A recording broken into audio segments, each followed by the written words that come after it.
او پیغمبر علیہ الصلوۃ والسلام مبارک دا د بخاری مسلم متفق علی حدیث ته او ابو موسی اشعری رضی الله تعالی عنہ نه دا حدیث روایت ته دا موره پیغمبر علیہ السلام مثال ورکړی خیر الجلیس او سوء الجلیس، خ صحبت بد صحبت.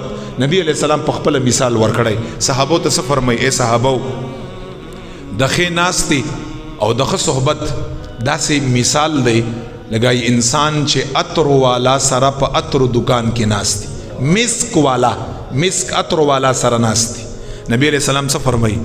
یا به عطر واخلی یو کوا یا نخلی امکان دی چې عطر ولا په تحفه کې ورکا هم فایده شوه، که عطر یا تر واخیسته هم خوشبو ده فایده شوه. او نبی علیہ السلام فرمایي که نه عطر واخلی او نه ولا په تحفه کې ورکا، کم از کم چې عطر دکان نه بهر راوځي نو بدن نه به خوشبو خامخا ځي.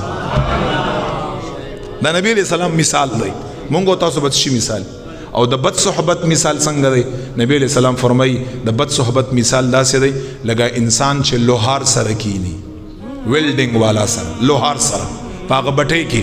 نبی علیہ السلام فرمایي یا به د کپړې سوځي، اګه سکروټي او هغه ذرات مو ته رارسي، او کو ونه سوځي کنه او زما ته لوهار نه راپاتسو کپړې به خامخا سندو، هغه ګند را پوری انخته کنه، او کاغه غندم را پوری نه انخته پولاړه باندې یو خو چې روز زما اوستا بدن او کپڑے بخا مختوري. نو دا د بد صحبت اثر د پیغمبر علی السلام فرمای اوستا خو خلا چرته کوم طرف